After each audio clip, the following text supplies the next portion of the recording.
Welcome back, traveler. Before we begin our journey about vampires, please like, comment, and subscribe if you enjoy this content. Relax your body and mind. Feel the gentle glide of your breath, the soft hush of night. Our story tonight begins at the edge of memory, weaving fact and whisper into a gentle tapestry of history and legend. Burial, customs, and the birth of fear. Long before tales of Dracula or Count Orlok drifted across Western literature, people around the world held quiet dread of the dead. In ancient Greece, centuries before Christ, some bodies were buried pinned by heavy stones or amphora fragments to keep them in place, believed to prevent restless souls from walking the night. At Kirikisha and Argalit, archaeologists have uncovered Neolithic graves where millstones lay atop corpses, weighing down potential revenants. Centuries later, in Slavic lands such as Poland, Croatia, and Romania, more dramatic rituals emerged. Mirrors were placed over graves, poppy seeds or millet scattered to occupy undead minds, endlessly counting. Iron nails were driven into heart or mouth, and corpses were decapitated with the skull tucked beneath their feet. In 17th and 18th century Poland, one graveyard earned the grisly nickname the Field of Vampires. Among nearly 100 graves, one young woman named Zosia, later reconstructed by scientists, was buried with a sickle across her neck and a heavy padlock on her toe, skilled to prevent her rising from the grave. She was the only one so restrained, likely due to a breastbone deformity and a protruding flank, marking her as an outsider in local eyes. Not far away, in medieval Croatia, a man first buried according to Christian rites was exhumed, decapitated, and reburied face down in a Knights Templar fortress. Rituals to ensure he could not return. Even children aroused fear. In Chelm, Poland, remains of decapitated children were found buried face down with stones pressing them to the earth, marking a society gripped by superstition during epidemics and hardships. In New England, long after European myth had crossed the ocean, the belief persisted that consumption tuberculosis was caused by a vampire visiting at night. Families exhumed loved ones, removed their hearts, and burned them to banish the spirit. Mercy Brown in Rhode Island became a famous case in 1892. The origins of vampire folklore. Folk beliefs of undead beings existed globally. India's Vitala, Africa's Hassan Bozam, and Impandulu, Greece's Vrykolakas, and the Slavic Strigoi. These creatures were spirits that rose from the dead, hungered, and tormented the living in ways ancient societies struggled to explain. The term vampire entered English only in the early 18th century, borrowed via German from Serbian, Serbo-Croatian, and Polish words for the undead, vampir, wapirs, or upir. Officials in Habsburg controlled Serbian lands, noted exhuming, staking, and incinerating corpses. Official reports from 1725 to 1732 popularized the term in Western Europe. These creatures served as folk explanations for plagues, sudden deaths, crop failure, and other misfortune before germ theory existed. A soothing retelling. The Midnight Graveyard Tale. Imagine a silent forest clearing beneath a pale moon. You walk slowly, the soil soft beneath your feet, the night air warm and fragrant. Head. A moss-covered graveyard spreads like a sleeping sea of tombstones and ancient markers. Each stone tells a quiet story. Our tale tonight centers around Zosia, an 18-year-old from 17th century Poland. She lay in that earth, draped in a silk cap, a sign of gentle standing in life. But her death carried fear, not respect. Whispered rumor, a subtle deformity of her breastbone, a fang-like tooth. These marked her as different. When the community buried her, they placed a sickle across her neck and locked her toe with a small padlock. If she stirred, the blade might cut her as she rose. The lock would chain her from returning. Now, close your eyes and drift.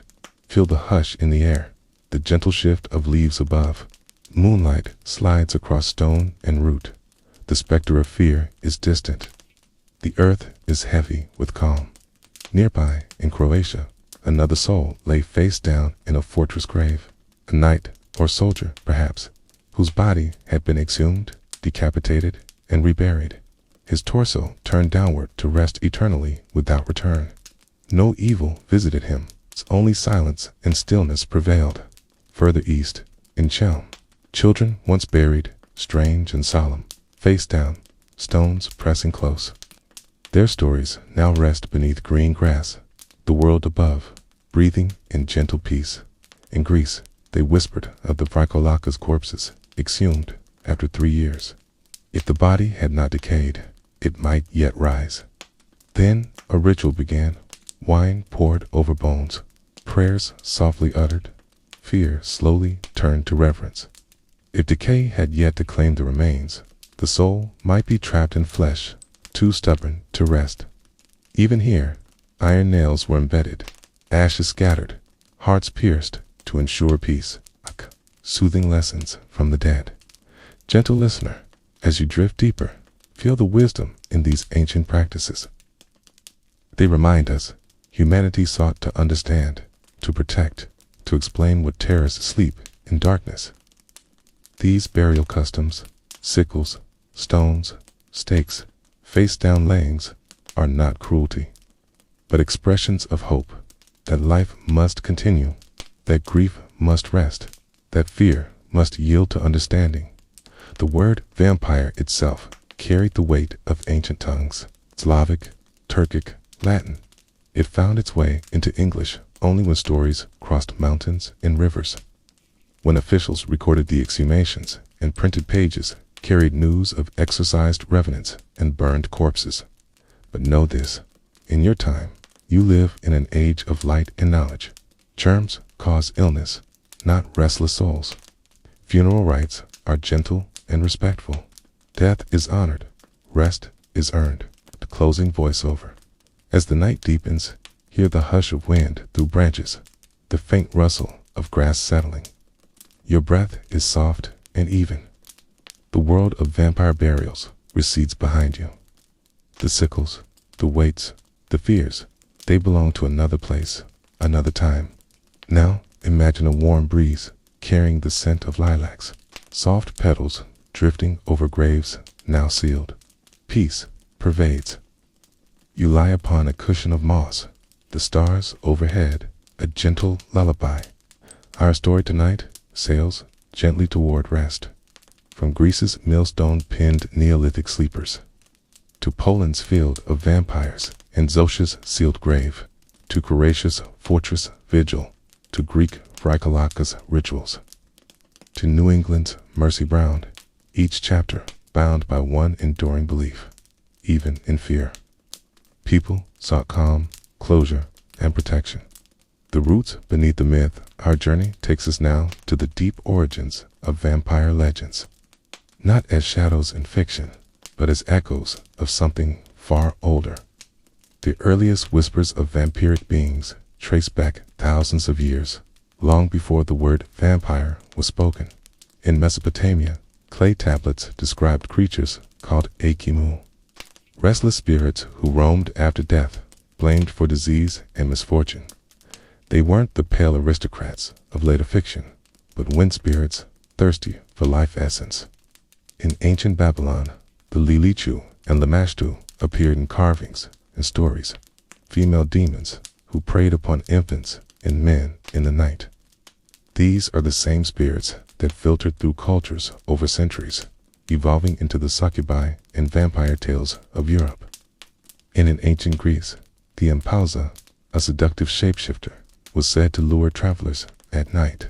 Though often told as moral cautionary tales, the stories lingered long enough to find their way into later folklore, where the undead took on flesh and form. Burial practices across borders let us drift through quiet graveyards once more, but this time across wider lands. In Bulgaria, the Danube River carries the tales of vampire.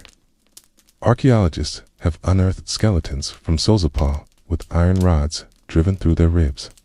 One such man was dubbed the Sozopol vampire, a respected mayor in life, perhaps, but in death treated as a threat to the living.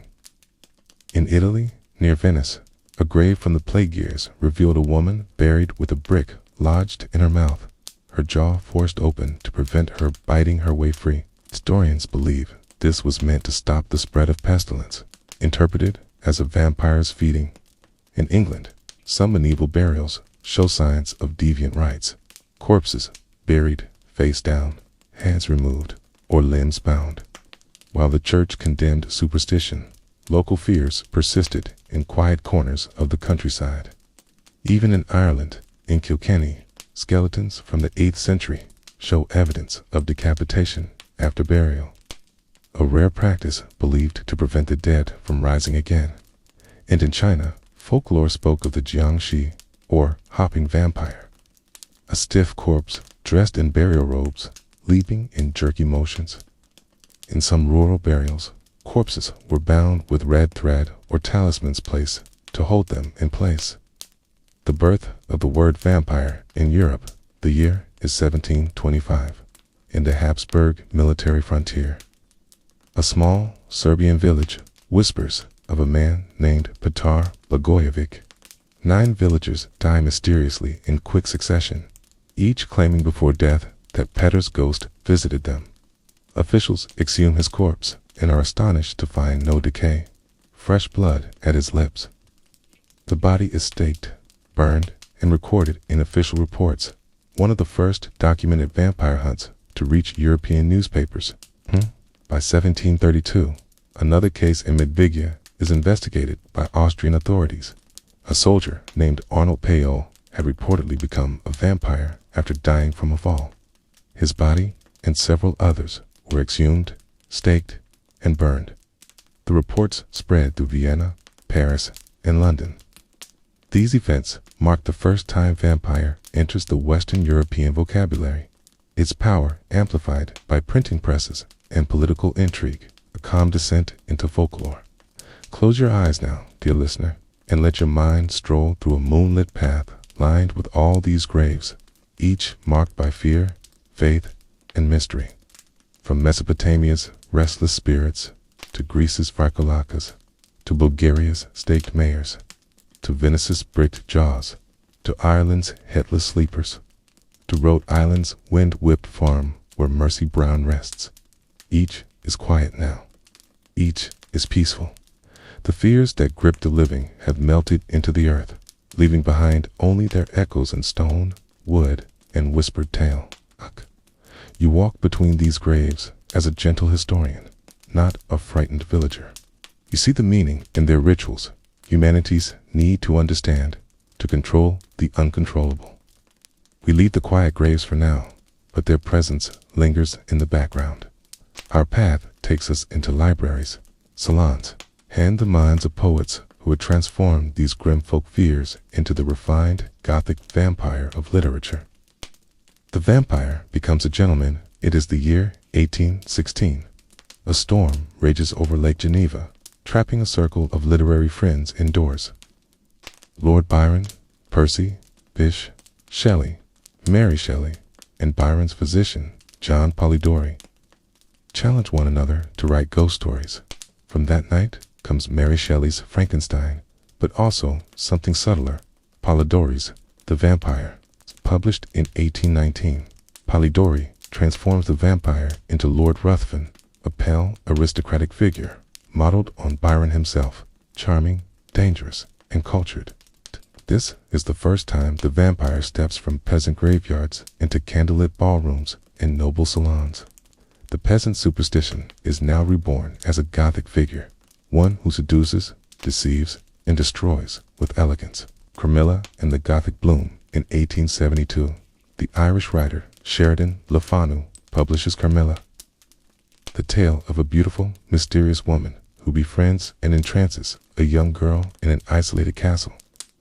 This story is soft, almost dreamlike, weaving through mist-draped forests and candlelit chambers. But beneath the beauty lies a quiet dread. Carmilla, the vampire, is patient, seductive, and inescapable. It is the first major work to present the vampire as a lingering, intimate presence, no longer just a predator of the body, but of the mind and heart. Bram Stoker's Dracula then, in 1897. Bram Stoker gathers all these threads and forges the definitive shape of the vampire in Dracula. From the windswept cliffs of Whitby to the looming castle in Transylvania, Stoker pulls from Balkan folklore, reports of vampire hunts, and local geography to shape Count Dracula. Dracula embodies everything from centuries of myth. The Transylvanian nobleman, inspired by tales of Vlad III, the Impaler. The old superstition of drinking blood to gain life. The unsettling charm of Polydorius, Lord Ruthven. Gothic atmosphere of Carmilla. But Stoker's vampire is also something new. He is strategic, manipulative, and adaptable to the modern world. The vampire crosses the ocean. Close your eyes and imagine the salty air of a harbor in the late 19th century.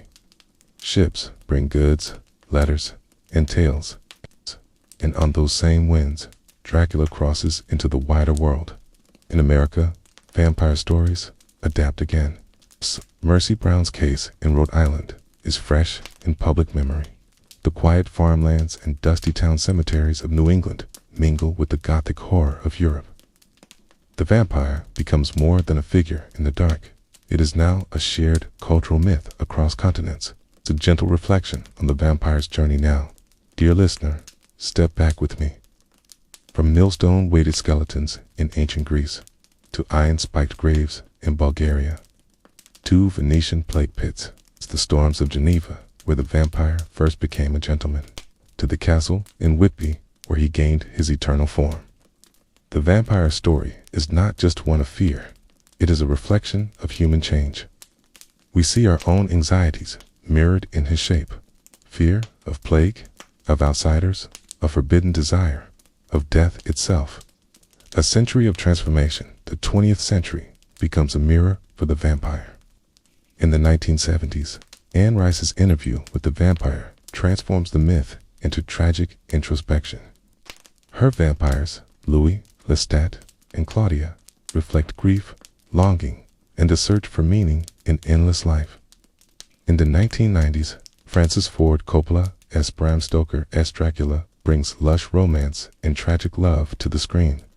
Gary Oldman's Dracula is both monster and heartbroken lover, an echo of centuries of loss. By the early 2000s, the vampire shape shifts again, becoming symbols of belonging, rebellion, or otherness in stories like Underworld, Twilight, and True Blood. Back to the roots yet. In the 21st century, there is a quiet return to origins. Scholars, archaeologists, and storytellers rediscover the old graves, the millstones, sickles, and bricked mouths. In Poland's Field of Vampires, Sosha's story is told not with fear, but with curiosity. In Venice, the vampire of Lazaretto Nuovo becomes a museum exhibit, teaching visitors about plague beliefs. In Bulgaria, iron-spiked burials are displayed as folklore, not terror. The vampire, once hunted, now rests, safe, understood, and respected as part of our shared cultural heritage. Closing the circle, gentle listener, as we reach the end of our story. Imagine walking back through the centuries we've crossed tonight, through the Neolithic graves in Greece, past the misty fortresses of Croatia, across the storm-lit gatherings of Geneva, into the candlelit pages of Gothic novels, through the velvet curtains of the stage, beneath the silver glow of cinema screens.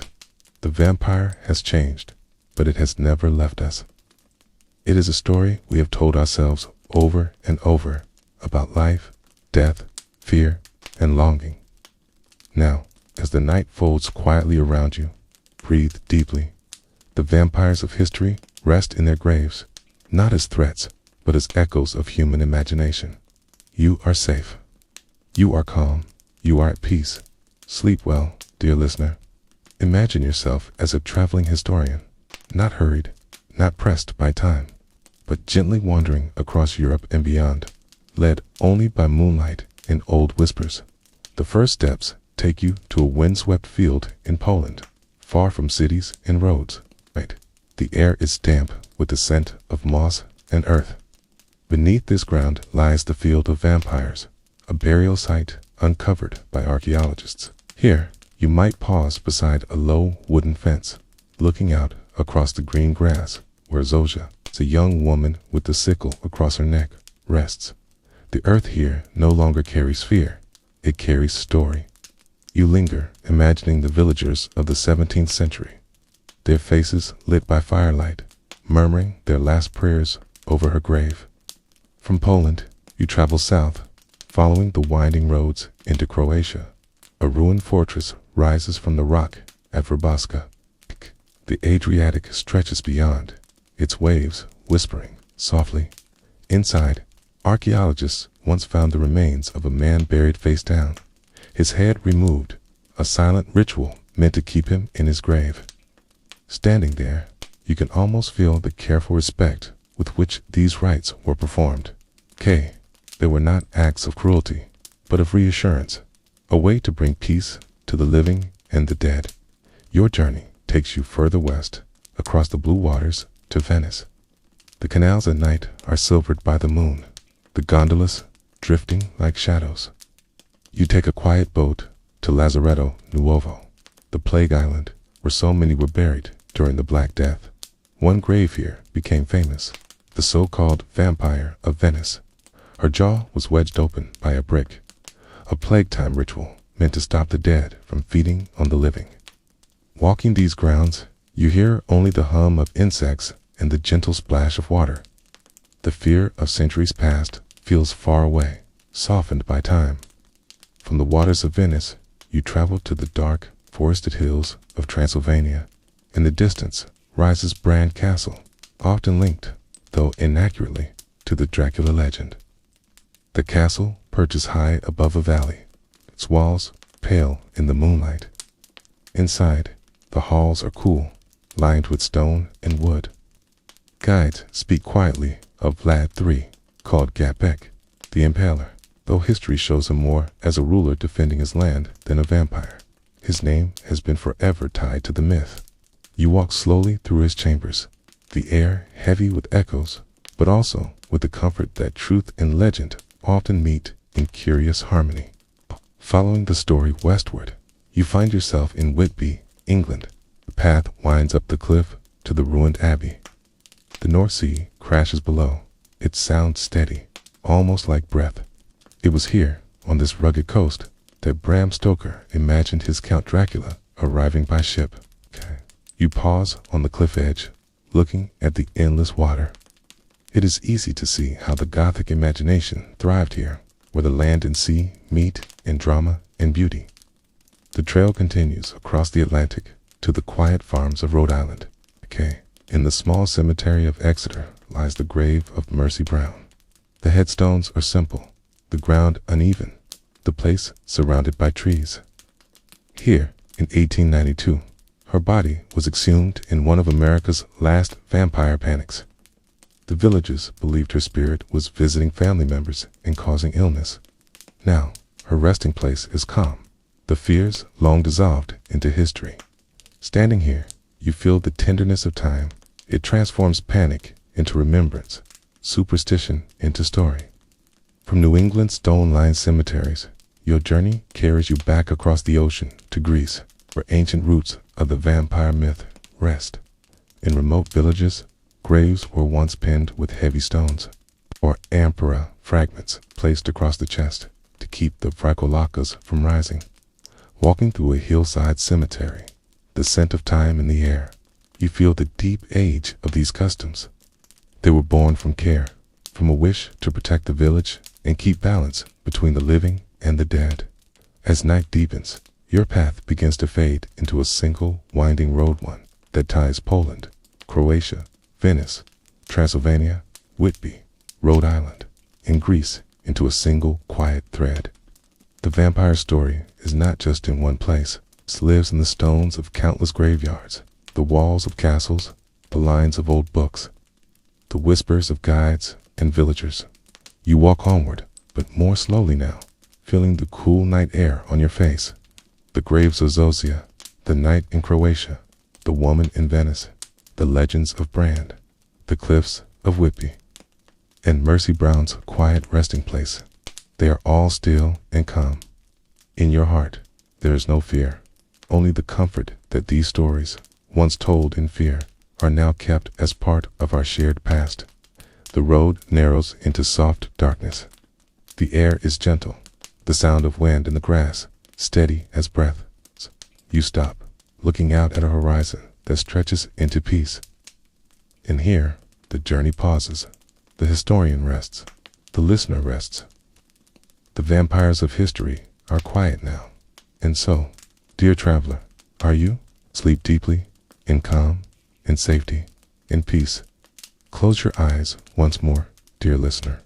We will take another journey tonight, a second walk, as a traveling historian, stepping lightly through real places where Earth has given up its secrets, where bones, stones, and artifacts tell the quiet truth of vampire belief. The first stop on our path is in Drosko, Poland, deep in the countryside. The fields here are quiet, but beneath the soil, archaeologists have uncovered what the press once called the graveyard of the damned. You step carefully between the excavation trenches, where the air smells faintly of turned earth. Some skeletons here have sickles placed across their necks, iron blades intended to cut the throat of any who might rise. Others are weighted down by stones at the chest or legs. These graves date to the 17th and 18th centuries, during outbreaks of plague and hardship, when fear was as real as the wind that now moves softly through the grass. From Drosko, you follow the river south into Bulgaria to the coastal city of Sozopol. Here, the sea rolls endlessly against ancient stone walls. In 2012, workers restoring a churchyard found 2 skeletons with iron rods driven through their chests. The older of the 2, dubbed the Sozopol vampire, is believed to have been a respected official. Yet, even rank did not spare one from ritual. Standing by the site, you can hear the gulls above and the waves below, and you imagine how the people of this town once gathered in torchlight, murmuring prayers as iron was hammered through bone. A gentle ferry carries you across the waters to Venice, Italy. Here, you step onto Lazaretto Nuovo, the island once used as a plague quarantine. The air is warm, carrying the scent of the lagoon. In 2006, archaeologists here uncovered a mass grave from the 16th century. One skull had a brick forced into its mouth, the jaw pried open in a strange, deliberate way. This was a known plague-time practice, meant to prevent the dead from feeding on the living and echo of fear shaped by disease and desperation. Now, the grave lies still, and the island is quiet, save for the call of birds and the lapping of water against the shore. You travel inland, winding north through the Julian Alps into Slovenia, and then eastward, following the whispers of older burials. In Croatia, near the village of Vrbaska, archaeologists working within the ruins of a medieval fortress found an unusual skeleton. The body, originally buried in Christian fashion, was later exhumed, decapitated, and placed face down in the earth. The head was positioned carefully near the feet. Its reversal, historians believe, was meant to keep the spirit trapped, unable to return. The fortress stones are warm in the sun, but in your mind, you can almost feel the cool air of centuries past when the grave was sealed once more. From Croatia, the path went to the Carpathian Basin. Here, in the rolling countryside of Romania, you find scattered villages where tales of the Striga, restless spirits, once traveled on the wind. Though the famous Bran Castle draws travelers with the name of Dracula, the true archaeological finds are humbler, often in village cemeteries. In one such place, historians uncovered the remains of a man whose heart had been pierced and whose limbs showed signs of disturbance long after burial. It was not unusual. These rituals, whether stakings, piercings, or exhumations, were acts of protection, repeated again and again over centuries. Your steps now take you far north, into Ireland. In Kilkenny, 2 skeletons dating to the 8th century were found buried with their heads removed. Their remains lay in a quiet field near the ruins of a church. Here, too, the removal of the head was believed to keep the spirit from returning. a custom that seems to appear wherever vampire-like fears arise. The site is windswept, the grass swaying gently, the church stones lichen-covered. It is difficult to imagine fear here, only the calm stillness of history. From Ireland's coast, your path drifts east again to the island of Lesbos in Greece. Here, a 5th century burial revealed a skeleton pinned with heavy stones across the chest and jaw. The people of the time feared the Vrykolakas, a revenant who could rise and bring harm to the village. The sunlight on the Aegean is bright, and the air smells of thyme and salt. You pause, imagining the villagers who placed the stones, quietly determined to let their loved one rest in peace. The path now leads unexpectedly west, across the Atlantic. The Mercy Brown case in Rhode Island remains one of the most famous vampire exhumations in America. It is 1892, and consumption, tuberculosis, is ravaging the Brown family. The villagers believe that Mercy, who has died, is visiting the living, draining their health. Her body is exhumed, her heart removed and burned, the ashes given to her brother as a cure. Today, her grave in Exeter is calm and shaded by trees, the last whispers of panic carried away by more than a century of quiet. You walk back into Europe once more, tracing the arc of these stories in your mind, from the sickles of Drosko to the iron rods of Sozopol, to the brick-mouthed woman of Venice, to the decapitated knight in Croatia, to the pierced hearts of Romania, to the headless sleepers of Ireland, to the stone-pinned graves of Greece, and even to the snow-covered cemeteries of New England. Each site carries the same heartbeat, different in detail, but the same in essence. The people of these places sought safety, balance, and peace. The night deepens on our journey. You can feel the cool breath of evening air as you stand at the edge of a final site, looking out over a landscape where the ground has been disturbed by both time and curiosity. You know that beneath the soil, the bones are quiet now. The fears of the past have become stories.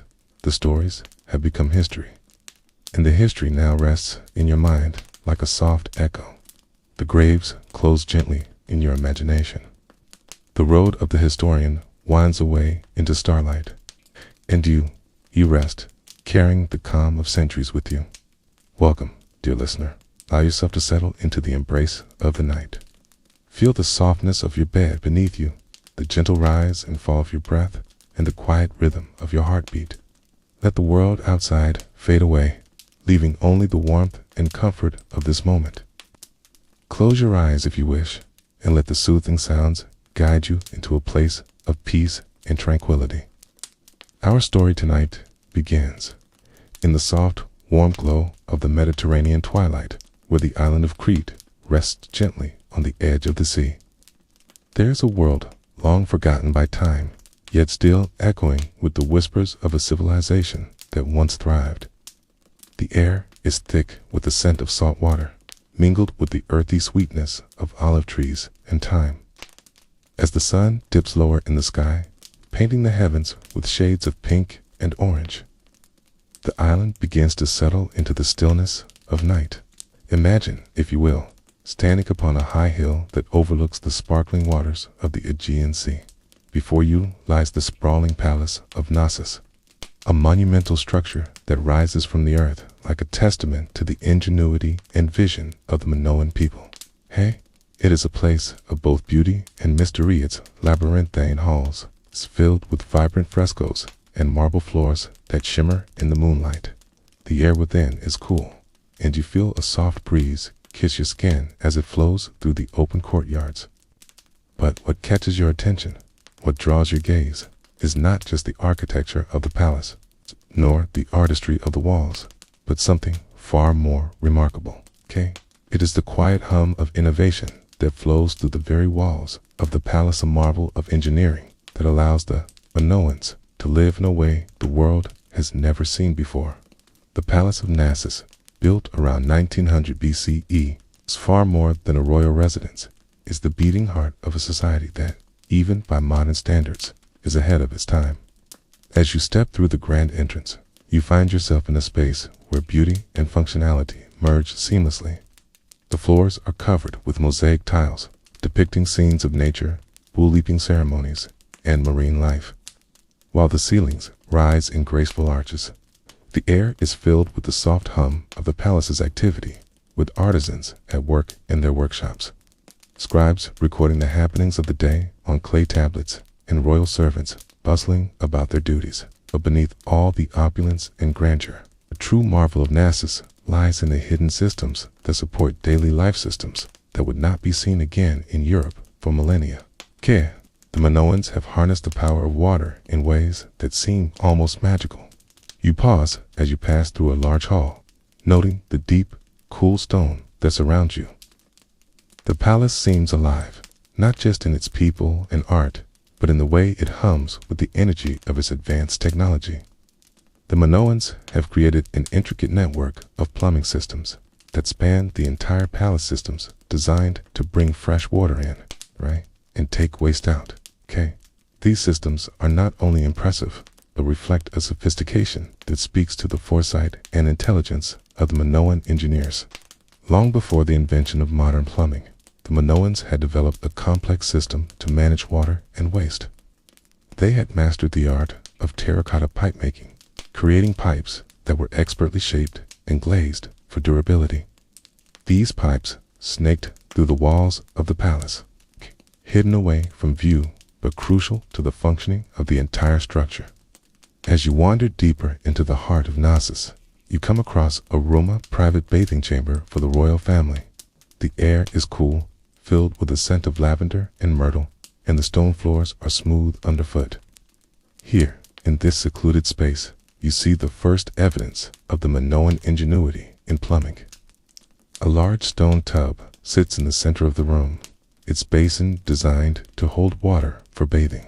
Above it, a terracotta pipe runs from the ceiling, bringing in water that has been channeled from nearby springs. The water flows gently, filling the tub. And the Minoans have even devised a way to heat the water using stone heaters placed beneath the tub. It's a luxury that seems unimaginable for its time, but the true marvel lies in the toilet system, a concept so advanced that it seems as though the Minoans were ahead of their time by centuries. In a small, private room adjoining the bath, you find the royal toilet. It is a simple, yet elegant structure made of wood, with a stone seat placed above a drain. A small cistern hangs above, filled with water, and with the press of a lever, the water is released, flushing away waste into the terracotta pipes below. The waste is carried away through a network of drains, which funneled it out of the palace and into the surrounding landscape. It is a system that would not be seen again in Europe until the 16th century CE. Yet, here it is, perfectly functional and remarkably effective. The Minoans, with their advanced understanding of plumbing, have not only created a space of luxury and comfort for the royal family, but have also ensured that the entire palace remains clean and hygienic. As the night deepens, the palace seems to settle into a peaceful quiet. The sounds of the day fade away, replaced by the soft murmurs of the wind as it rustles through the olive groves outside. Inside the palace, the air is still, but the hum of the plumbing continues, a quiet reminder of the brilliance that lies within the walls. You wander through the hallways, marveling at the delicate frescoes that adorn the walls, the vivid colors of the marine life, the graceful figures of dancers, and the regal images of the king and queen. Each step you take echoes softly in the vast emptiness of the palace, and you feel a sense of awe at the scale of the place. The Minoans lived here, worked here, played here, made their homes here, and every corner of this magnificent structure reflects their ingenuity. As you continue your journey through the palace, you notice another hidden gemmed ventilation system. It is a testament to the Minoans' ability to think ahead, to consider the needs of the people who would live here long after they were gone. The ventilation system consists of small channels built into the walls and ceilings, allowing for fresh air to circulate throughout the palace, ensuring that the air remains cool and comfortable even on the warmest days. It is a subtle but vital part of the palace's design, and as you move through the rooms, you begin to appreciate the delicate balance of the Minoan architecture, a balance between beauty, functionality, and innovation. As dawn begins to break over the island, the first rays of sunlight spill into the palace, casting a golden glow on the walls and floors. The air is filled with the soft sounds of birds waking, the distant hum of the sea, and the gentle rustling of the olive trees. The palace is alive again, with servants moving about their tasks, artisans beginning their work, and the royal family preparing for the day ahead. Yet, beneath all the activity, there is a quiet reverence for the systems that sustained the palace, systems of water, waste, and air that allowed this world to continue functioning smoothly. It is a world that would seem unimaginable to many, yet to the Minoans, it is a part of daily life, a life that thrives in the harmony of innovation and nature. As you stand at the heart of Knossos, watching the light filter through the courtyards, you feel a deep connection to this ancient civilization. You are standing in the shadow of a people who, though long gone, have left a legacy that still echoes through the ages. The whispering waters, plumbing in ancient civilizations. As the world turns, civilizations rise and fall, but the ingenuity of human progress remains ever present. The Minoans of Crete were not alone in their remarkable achievements across the ancient world. From the bustling streets of Rome to the grand palaces of India, plumbing systems were developed that brought comfort, convenience, and hygiene to everyday life. The Romans, masters of engineering, the Roman Empire, ever expanding and sophisticated, took the advancements in plumbing introduced by the Minoans and elevated them to unprecedented heights. The Romans understood the importance of water, not just for drinking and bathing, but for the very structure of their cities. They harnessed the power of aqueducts, intricate channels that carried water from distant mountains into the heart of their empire. As you step into the heart of ancient Rome, the hum of water flows through your mind, as though you can hear it rushing through the city's pipes and aqueducts, bringing life to the streets. Picture the grand Roman bathhouses, where citizens rich and poor alike gathered to bathe, socialize, and unwind. These public bathhouses were not only a place of leisure, they also symbolized the Roman commitment to cleanliness and public welfare. The Roman baths, a sanctuary of water. Imagine walking through the massive stone arches of the Baths of Caracalla, one of the largest bath complexes in the Roman world. The air is filled with the scent of warm water, mingling with the faint aroma of herbs and oils. The baths were a sanctuary for Romans, a place where they could escape the hustle and bustle of city life and immerse themselves in tranquility. The Roman plumbing system that powered these bathhouses was a marvel of engineering. Aqueducts transported fresh water from distant sources, sometimes as far as 50 miles away, directly into the city. From there, it traveled through a complex system of lead pipes that ran beneath the streets, delivering water to homes, fountains, and, of course, the baths. Water was carefully regulated, and temperature was controlled with incredible precision. In the caldarium, the hot bath, the water was kept at a steady 100 degrees Fahrenheit, while the frigidarium, the cold bath, provided a refreshing contrast. The hypocaust system, a form of underfloor heating, was used to warm the floors and walls of the bathhouses, creating a comforting atmosphere of warmth that enveloped the bathers. Roman toilets, public and private, but the Romans didn't stop with their grand baths. They also understood the importance of hygiene in the urban environment. Public latrines, often located next to the baths, were communal spaces where citizens could relieve themselves. These latrines were marvels in their own right, with stone seats placed over long channels that carried waste away through a system of flowing water.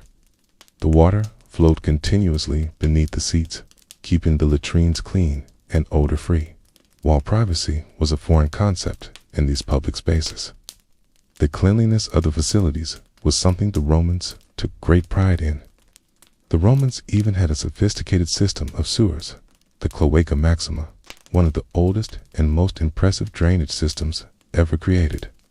It helped keep the streets of Rome clean and free of waste, contributing to the health and well-being of the population. The Indus Valley Civilization, plumbing beneath the earth. As you leave the grandeur of Rome behind, imagine a different world, one that exists thousands of miles to the east in the heart of the Indus Valley. The cities of Harappa and Mohenjo-Daro, built around 2500 BCE, are renowned for their advanced urban planning and their sophisticated plumbing systems. In these ancient cities, water flowed through narrow streets and channels that ran along the edge of the homes. Each house had its own private well, and waste was carried away through a system of drains that ran beneath the streets. The water supply was connected to a series of reservoirs, which were used to store rainwater during the monsoon season. Mohenjo-Daro, a city of water.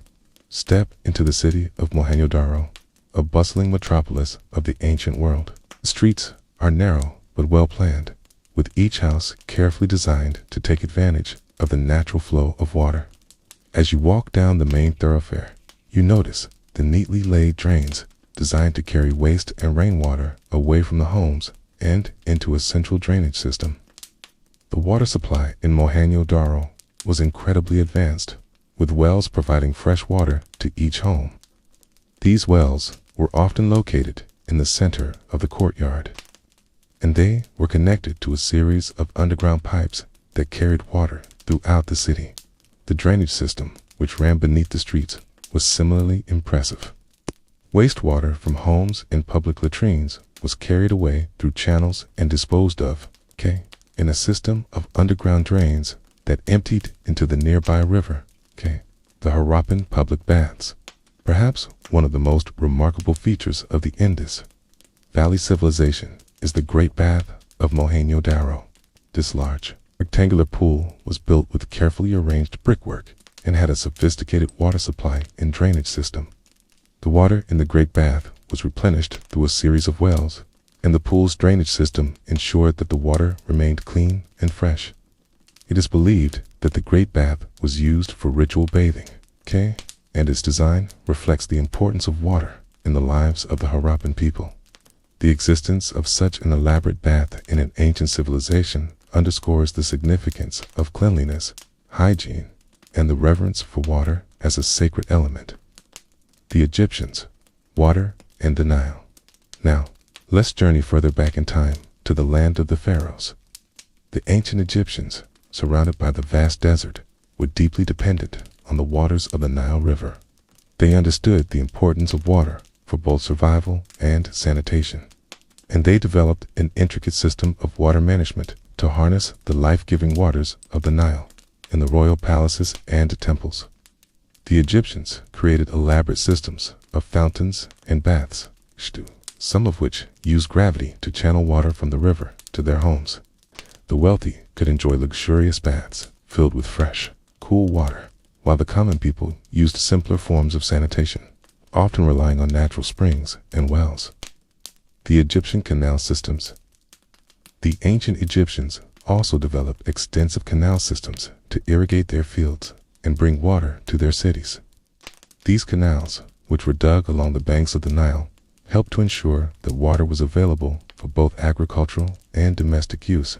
The Egyptians were masters of water management, and their ability to regulate the flow of water allowed them to thrive in an otherwise arid environment. The ingenuity of the Egyptians in managing their water supply was unparalleled, and their systems laid the foundation for many of the plumbing innovations that would follow in later civilizations. The ancient Chinese, innovations in water management. Far to the east, in the land of China, another civilization was rising, one that would leave an indelible mark on history. The ancient Chinese were skilled engineers. Their innovations in water management reflect a deep understanding of the vital role water plays in sustaining life. Their approach to plumbing, like the Romans and Egyptians, was both practical and innovative, allowing their cities to thrive in diverse landscapes. The Imperial Waterworks, a vision of control. In the heart of ancient China, the grandest of all waterworks were built during the Han Dynasty, 206 BCE to 220 CE. one of the most prosperous periods in Chinese history. The imperial waterworks were designed to regulate the flow of water across the empire, ensuring a steady supply to cities, farms, and markets. The sophisticated canal systems, alongside dams and reservoirs, formed the backbone of the empire's infrastructure. In the capital, Chang'an, modern-day Xi'an, the city was a testament to Chinese mastery over water. The city's streets were lined with carefully designed drains that kept rainwater and waste from flooding the roads. Public baths were a common feature of daily life, and the wealthy had their own private bathing chambers connected to intricate plumbing systems. Ancient Chinese toilets, early innovations. One of the most remarkable aspects of ancient Chinese plumbing was the early use of toilets, which were quite advanced for their time. In the royal palaces and imperial estates, the emperor's chamber would feature a lavish toilet, often made of porcelain, with a seat set over a drainage system that carried waste away through a network of pipes. These pipes were made from ceramic and clay, not unlike the Minoan systems, and they helped maintain the cleanliness and hygiene of the palace. In some rural homes, primitive toilets were built above pits that were regularly emptied and cleaned. However, in cities like Chang'an, the plumbing was more advanced, with toilets connected to underground drainage systems, much like the Roman model.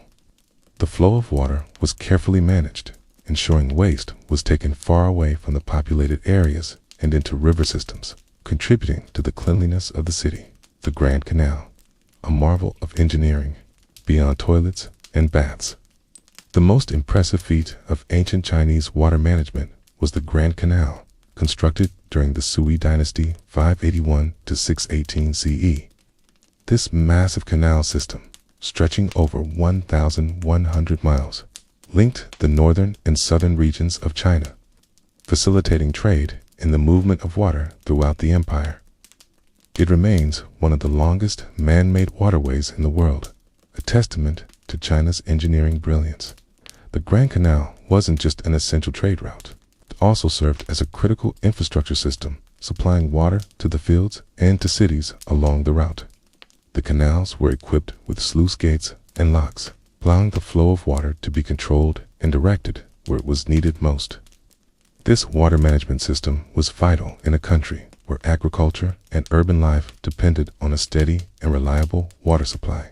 The Persians, mastering water in a desert landscape.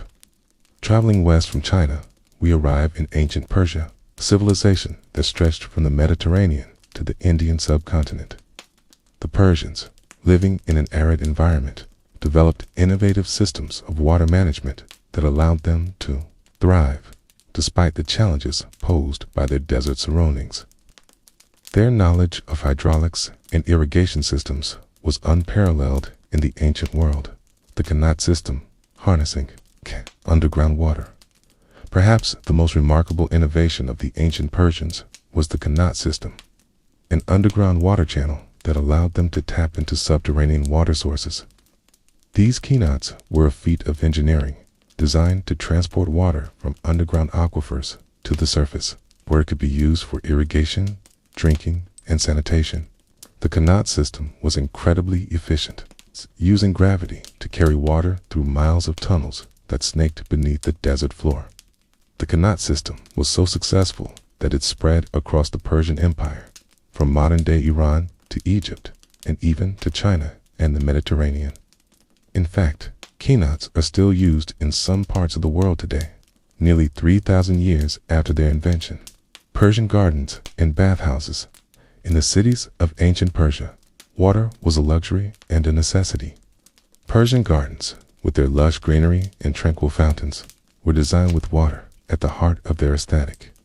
These gardens, often found in palaces and royal estates, were irrigated through intricate water channels and canals, creating an oasis in the midst of the arid landscape.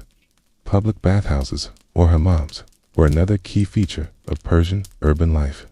Like the Romans, the Persians built large communal baths where people could relax, socialize, and maintain their hygiene. These bathhouses were fed by elaborate plumbing systems that brought water from the qanats into the heart of the cities, where it was used not just for bathing, but for drinking and cooking as well. The Maya, plumbing in the rainforests of Central America. Now, let us journey across the ocean to the lush rainforests of Central America, where the ancient Maya civilization flourished. The Maya, like the Minoans, Romans, and Persians, developed advanced plumbing systems that allowed them to live in harmony with their environment. In the dense jungles of the peninsula, they built magnificent cities, complete with sophisticated water management systems. The Maya water systems, balancing nature and architecture. The Maya were masters of integrating nature with their cities, and their plumbing systems reflected this harmonious approach. They built sophisticated reservoirs and canals to capture and store rainwater, which was a vital resource in the tropical climate, where rainfall could be both plentiful and unpredictable. These reservoirs, made from stone and often covered with a layer of clay to prevent evaporation, served as the primary water source for the Maya cities. In places like Tikal and the Maya constructed extensive aqueducts that channeled water from distant springs to their cities. The water was carefully stored and filtered, and it was used not just for drinking, but also for bathing and religious ceremonies. Maya, aqueducts, and bathrooms. The Maya also created complex systems of plumbing within their homes and temples. Some of their royal palaces featured private bathing areas where water was brought in through a system of stone channels. In the more public spaces, such as the ball courts and ceremonial plazas, water was used in elaborate rituals. It's believed that the Maya considered water to be a sacred element, and their plumbing systems were designed not just for comfort, but for spiritual significance as well. Ancient Egypt, the River Nile and water systems. Egypt, the land of pharaohs and pyramids, was a civilization deeply intertwined with water. Thanks to the life-giving Nile River, the Egyptians relied on the river for irrigation, transportation, and sanitation, and their innovations in plumbing and water management were crucial to their survival in an otherwise arid landscape. The Nile, lifeblood of Egypt. The Nile River was central to the existence of ancient Egypt. It provided water for drinking, agriculture, and even for religious practices. The river's annual flooding deposited nutrient-rich silt onto the land, allowing for the cultivation of crops that sustained Egypt's population. To manage this vital resource, the Egyptians developed sophisticated systems of irrigation that helped distribute water across their fields, ensuring a steady supply of food and water. However, it wasn't just for agriculture that the Nile was important. The ancient Egyptians also needed to manage the flow of water into their cities and homes.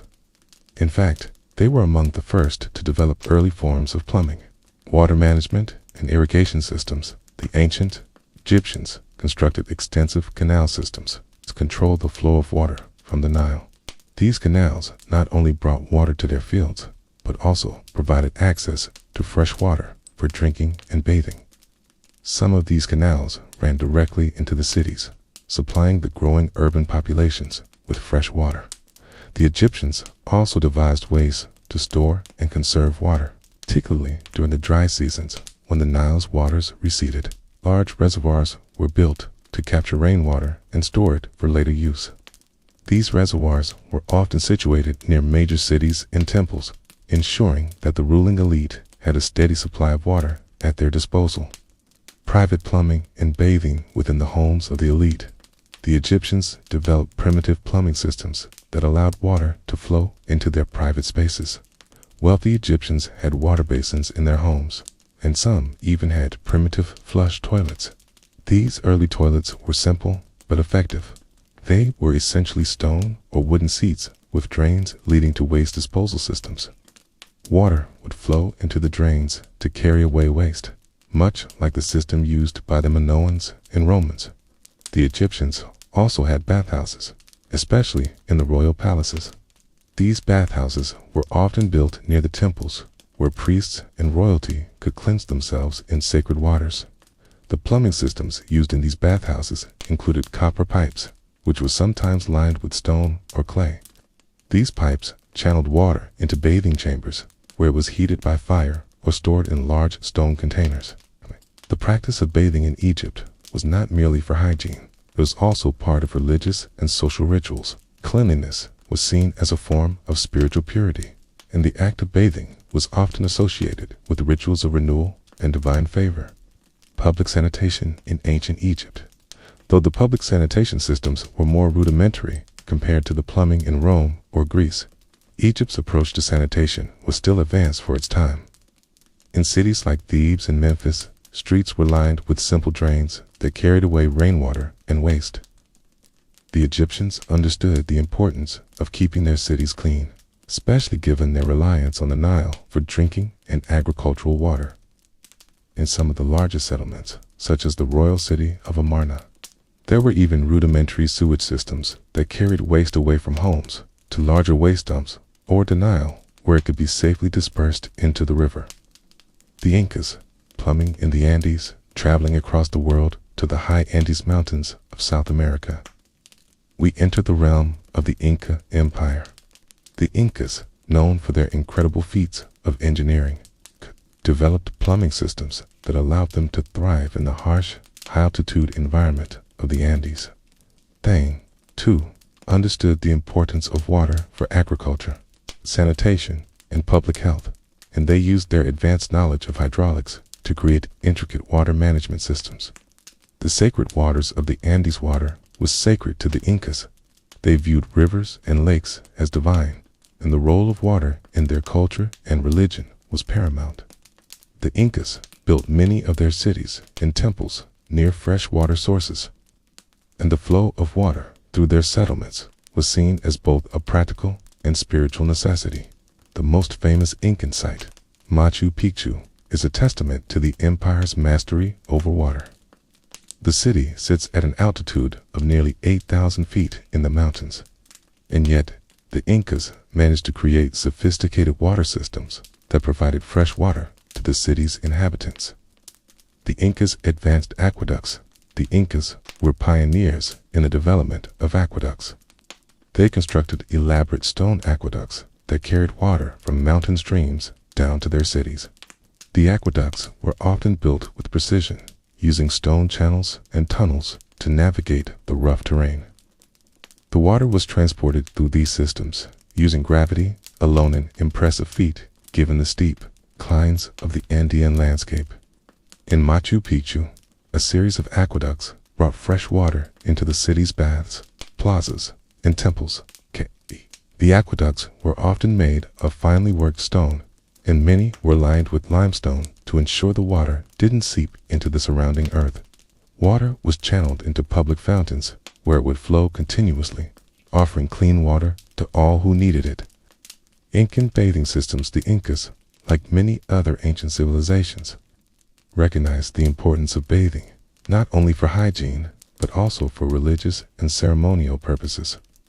The most famous example of Incan bathing is found in the city of Pisac, where the Incas built a large series of baths that were fed by the region's mountain streams.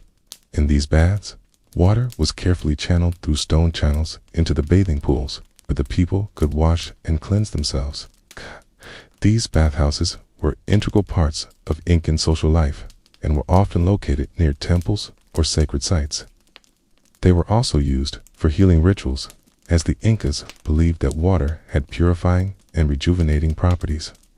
The Incas' drainage and waste management. One of the most impressive aspects of Incan engineering was their ability to manage waste and drainage in their cities. At Machu Picchu, for example, the Incas constructed drainage channels that allowed water to flow naturally through the city, ensuring that it never pooled in the streets or flooded buildings. These drainage systems were intricately designed, with stones laid in such a way that water could travel smoothly and efficiently without causing damage to the city. The Inca drainage system was so advanced that it remained functional for centuries. In some cases, these systems were even used by the Spanish conquerors after the fall of the Incan Empire, demonstrating the lasting impact of Inca engineering. The legacy of ancient plumbing innovations from the Nile to the Andes. Ancient civilizations understood the vital importance of water and sanitation. The Egyptians, with their river-based systems of irrigation and bathing. The Incas, with their aqueducts and water management techniques in the harsh Andes. Okay? And the Minoans, Romans, Persians, and Chinese all left behind remarkable legacies in plumbing and water engineering. Okay? These civilizations didn't just build cities, they built systems that allowed their societies to thrive. Okay? Their understanding of water was not only functional, but spiritual. It was a means of connecting with the divine, maintaining health, and ensuring that their people could live in comfort and harmony with the natural world. As we stand on the shoulders of these ancient giants, we can look back and marvel at their foresight, their ingenuity, and their understanding of the world around them. Their innovations in plumbing, water management, and sanitation laid the foundation for the systems we use today.